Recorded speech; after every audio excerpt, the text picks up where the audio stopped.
Le film La bataille d'Alger vient d'être retiré de l'affiche. Son sujet soulève des passions et ravive des plaies. Nous avons réuni à ce propos deux des véritables acteurs de cette page d'histoire. Yassef Saadi, producteur du film, ancien chef du réseau FLN de la Casbah d'Alger, et son ex-adversaire, le colonel Trinquier, ancien membre de l'état-major du général Massu. Et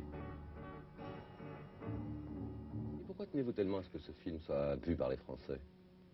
J'estime que les Français sont majeurs et c'est une phase de guerre, d'une page de l'histoire qui concerne les Français en même temps que les Algériens. Ouais, précisément, colonel Trinquier, vous avez vécu la bataille d'Alger, la vraie, vous avez vu le film. Comment le voyez-vous historiquement? Historiquement, je veux le situer quand même dans son contexte. C'est dire dès le départ que le sort de l'Algérie ne dépendait pas d'une bataille, pas plus de la bataille d'Alger que d'une autre. Il dépendait essentiellement d'un choix du gouvernement français, ou bien le gouvernement français donnait l'indépendance à l'Algérie, ou bien il acceptait l'intégration, qui lui coûtait évidemment des sommes assez considérables pour les assurances sociales, pour les allocations familiales, et un certain nombre de députés musulmans au Parlement. Ce choix, le gouvernement français n'a pas voulu le faire, n'a pas voulu accepter les dépenses et les charges que lui causerait l'Algérie. Quel que soit le résultat de la bataille d'Alger ou de bataille, c'est le gouvernement français qui a finalement décidé. Mais le film, selon vous, est-il en gros exact historiquement? Le film que j'ai vu le film à Genève il y a environ 2 ans.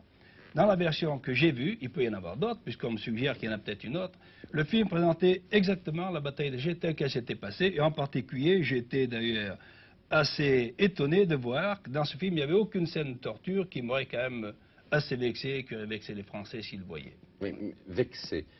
S'il y a des scènes de torture, et dans la version qu'on a... Les scènes de torture peuvent seulement blesser les Français. Je vous ai dit, la guerre de la bataille d'Alger a été menée d'une façon dure. Elle a été menée contre une organisation terroriste que nous avions à démolir, qui employait des procédés difficiles, des procédés qui ne sont pas employés dans la guerre, qui s'attaquaient par la bombe, par des attentats à des civils. Nous étions responsables de la population civile, nous devions la protéger, nous devions protéger, empêcher que les bombes soient mises, savoir où les dépôts de bombes se trouvaient. En particulier, je vais vous raconter quelque chose que je connais d'une façon précise. Un soir à 5 heures, une bombe a sauté au casino de la Corniche. Vous le savez, à 5 heures du soir, des jeunes gens dansaient, la bombe a sauté sous l'estrade des musiciens, a tué tous les musiciens et a blessé une 50aine de jeunes gens qui étaient dans la salle. Nous savions que des bombes allaient être mises le lendemain dans d'autres salles. Nous voulions à tout prix trouver ces bombes pour éviter qu'un tel carnage se reproduise. Et ça, pour ça, nous étions prêts à employer les moyens les plus durs. Mais le film montre à la fois les attentats commis par les révolutionnaires et aussi fait plus que suggérer que l'armée française torturait. Non, moi dans le film que j'ai vu un musulman qui avait certainement été interrogé très durement, mais comme ça se passait après, en général, il n'était pas tout, c'était assez rare. Je dois dire quelque chose qui a souvent vexé les intellectuels. On a tellement fait de propagande contre la torture que la plupart nous disaient « ne faites rien, je vous dis tout ». Et je dois dire aussi qu'au plus on est élevé dans la hiérarchie, au plus facilement on parlait. Enfin, vous pensez que ce film peut ou ne doit pas montrer la torture? J'estime qu'il vaut mieux pas pour une question... c'est jamais agréable de voir des gens souffrir. Yassef Saadi? La torture a existé, la guerre d'Algérie a existé, donc je crois qu'il fallait montrer les choses crûment et les accepter avec lucidité et courage. Dans une lettre au Monde, le colonel Trinquier a dit, en un certain sens, ce film est un hommage à l'armée française. Yassef Saadi, est-ce que vous avez voulu, entre autres, rendre hommage à l'armée française? Ça aurait été malhonnête de ma part, moi qui ai produit le film, de faire un film à sens unique. J'ai essayé de situer deux adversaires, un jeu d'échecs, deux adversaires qui sont l'un en face de l'autre, et chacun défendait sa logique.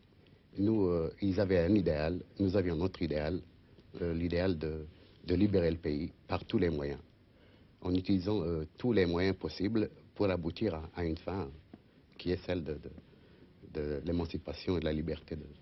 Est-ce que vous n'avez pas l'impression que dans votre film, comme dans beaucoup de films de guerre, on réduit un combat très complexe à une lutte entre des titans? en oubliant un peu les personnages secondaires. Dans ce film, il y a le colonel Mathieu, qui est un personnage composite, qui représente le colonel Bijard, le colonel Trinquier et d'autres officiers français. Puis il y a Ali Lapointe. Là, si vous voulez, je vous coupe. Il n'y a pas à présenter ni Bijard, ni Godard et Trinquier. Il y avait la 10e DP qui était commandée par Massu, dans laquelle chacun des officiers a fait le maximum qu'il a à faire au rôle où il était placé.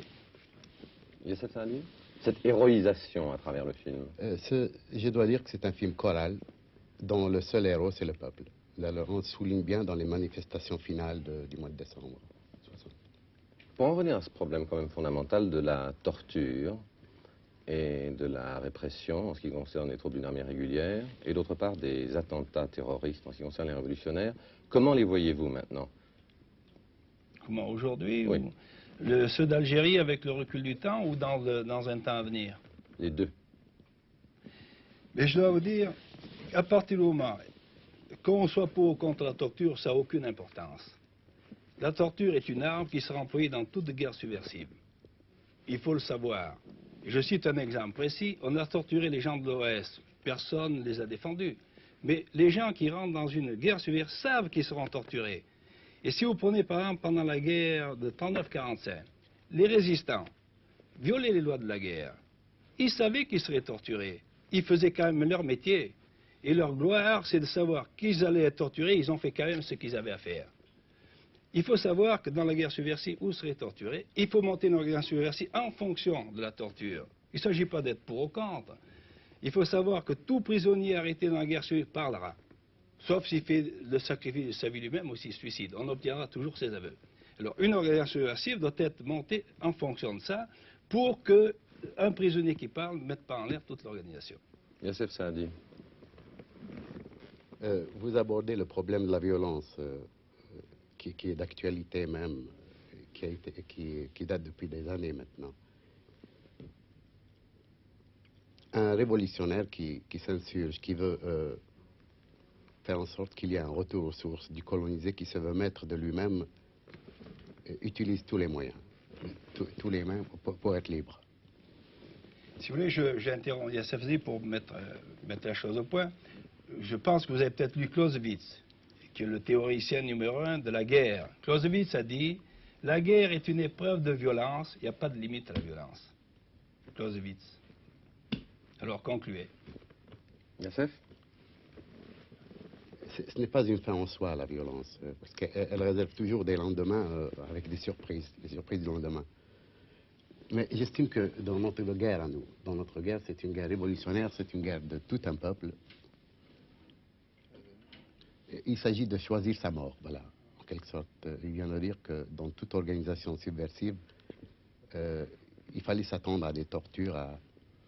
Et quand un peuple est décidé à avoir sa liberté, je crois que quand on est décidé de mourir, on choisit soi-même sa mort, rien ne peut vous arrêter, vous aboutissez quand même à un but, d'où le problème de la violence découle automatiquement. La guerre est une épreuve de violence, et si on ne met pas ça, alors c'est pas la guerre. C'est un jeu de tout ce que vous voudrez. Est-ce que vous avez l'impression que ce film peut heurter les pieds noirs rapatriés en France? Personnellement, je pense qu'il ne devrait pas les heurter.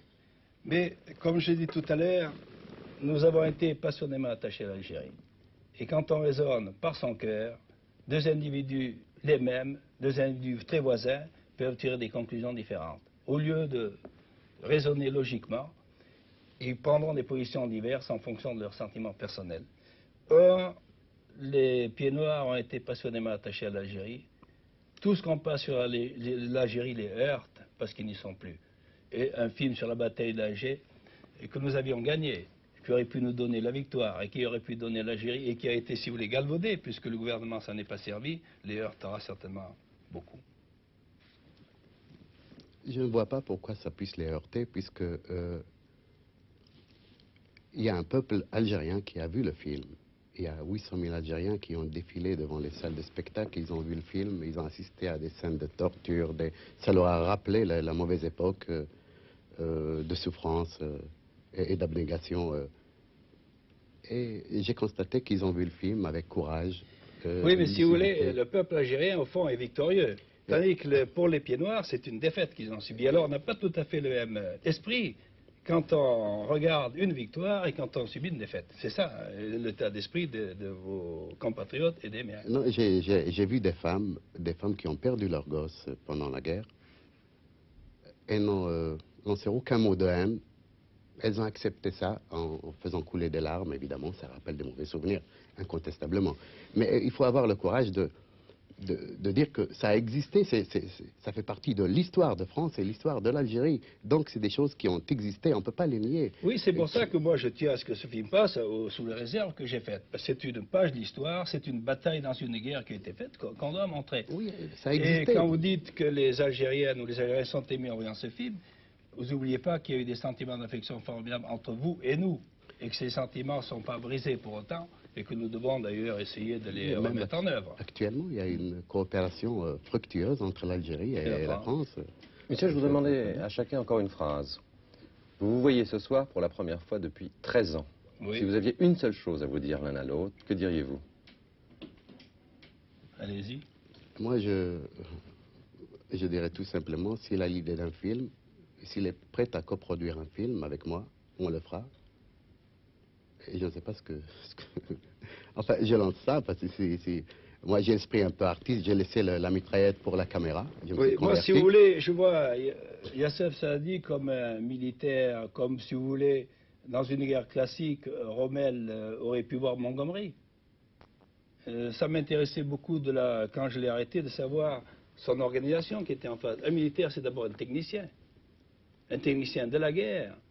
Et j'ai interrogé Youssef Saadi, nous avons discuté pendant un mois comment il avait fait son organisation. Et lui, ça l'intéressait de savoir comment j'avais démoli son organisation. Et maintenant, ce qui m'intéresse, c'est de savoir ce qu'il est devenu, ce qu'il fait, et si vraiment les idéaux qu'il évoquait ou qu'il pensait quand il se battait dans la Casbah sont réalisés. Oui, le vœu le plus profond a été... nous sommes indépendants, j'ai lutté pour ça et chaque révolutionnaire aime vivre et voilà. Je fais du cinéma.